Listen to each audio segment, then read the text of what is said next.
Okay, so we are going to be simulating our circuit in LTSPICE. This is a great place to simulate circuits. If you don't use LTSPICE, you better start using it. Don't be a weeb. Okay, so first of all, we have to add our capacitor. Zoom in a little bit.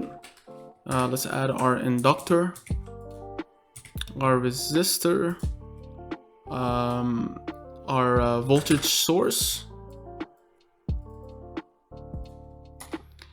and then our diode, and then our diode. So let's wire all this stuff up very quickly.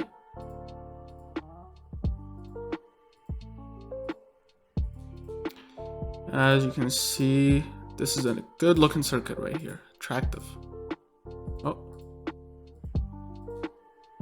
Okay, so this is our circuit here. We need to control it though, so we need a switch. How do we simulate a switch? That's the question that we need to be asking. So first, let's delete that. So in this case, I'm going to be using a MOSFET, an NMOS, to simulate my circuit. So I'm going to connect the drain to the voltage source. I'm going to be connecting the source to the top of my diode, to the inductor, and then my gate. How do I control this circuit? What signal do I want to send here? Well, in normal situations, what I would do is I would add a voltage source right here, and then I would take the bottom of the voltage source and reference that to the source, as you can see.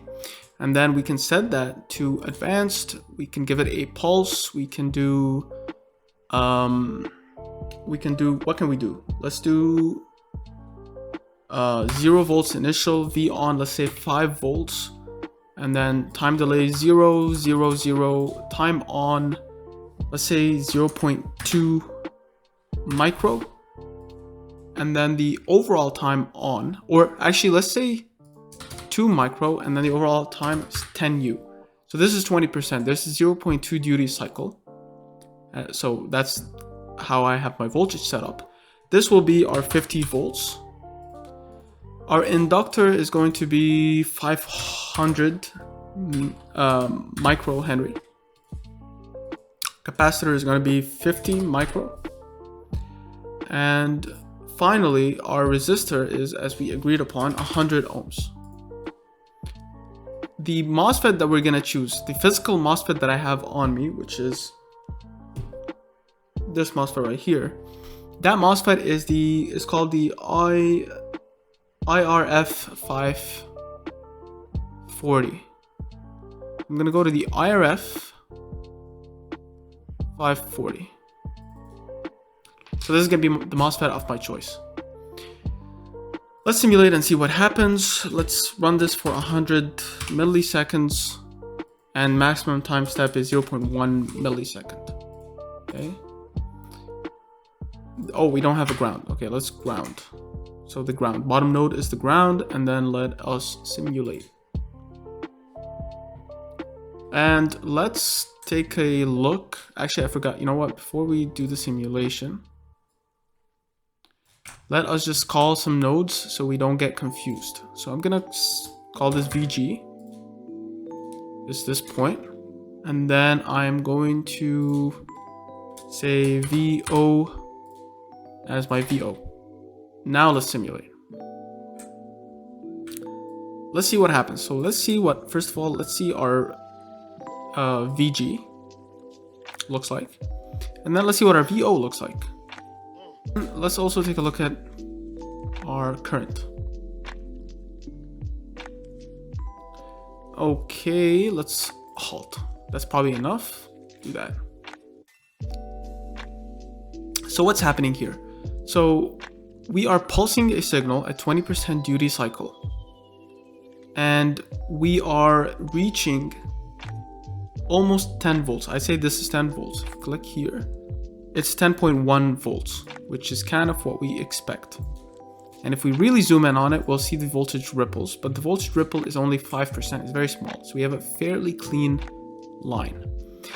So this circuit looks good. As we can see also that our current never actually dropped. So it drops just to 0 because 500 micro was the minimum inductor we can have. So how do we control this? So one way we're gonna control this, because in real life, we only have 5 volts to control the gate. So what we're gonna be doing is, we're going to be using a 555 timer. 555 timer is something that is an IC chip that can give us a pulsed duty signal. Because we just can't put that. We don't have a voltage source that we can just use. We only have one power supply, and we need something small that we can take with us. Something like a microcontroller, but in this case, it's an IC chip. So we're gonna delete this, boom, boom, boom, boom, boom. Okay, let's delete. Okay, so let's take this down here. Okay, so this needs to be the output of our NE55 timer. So if I go to components, I go to MISC, I have the NE555. So this is the chip I have. So this chip, I want to feed it the same 50 volts. So I'm going to be doing this. Actually, let's do that. And then I'm going to feed it 50 volts. Let's do VS right here. And then let's do right here. So this is going to be VS. Then what I'm going to do is I'm going to have 2 resistors. 1, 2. Okay. Then connect these resistors together. And then connect the middle of these resistors to the discharge. Below these resistors, I'm going to have a capacitor.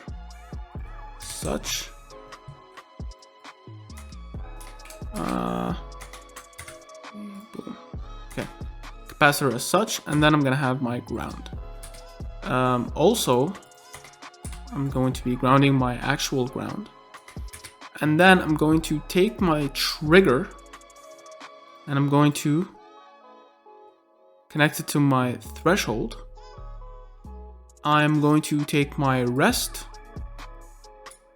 and connect it to reset, and connect it to VC. And then I'm going to take my out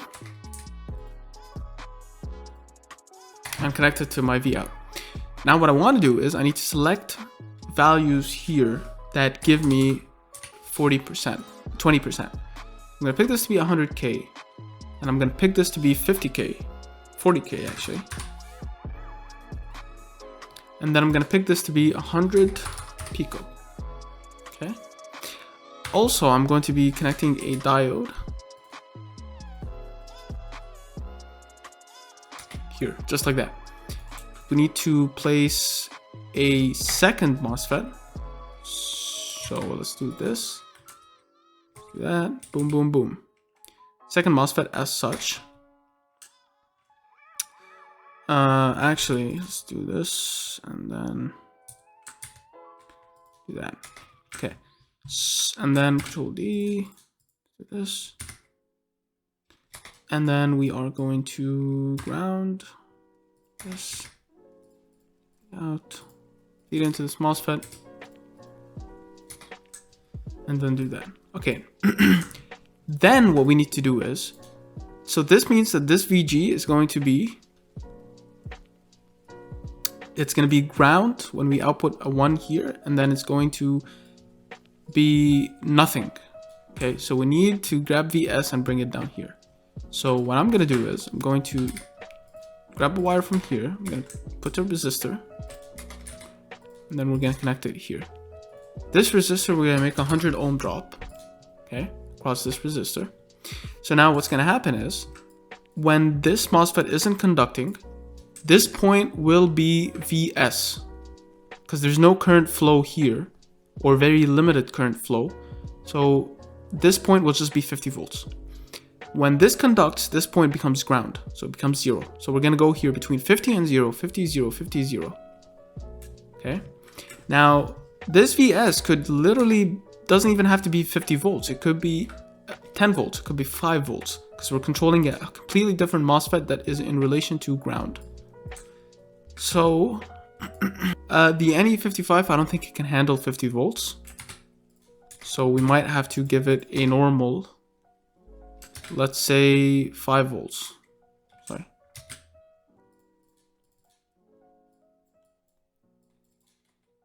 50 ground. Let's say 5 volts. Okay, threshold needs to be connected here. Okay, that's what I was missing. This down here.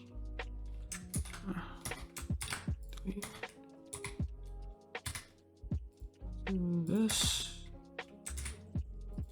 Okay. So that's what we do. Run. Okay, so we're getting the correct. I don't know what this is, so let's delete that. Who knows what this trace is? So now we're getting the correct pulse. Let's pause. We're getting a 20% duty cycle out of our NE55. And I hit run.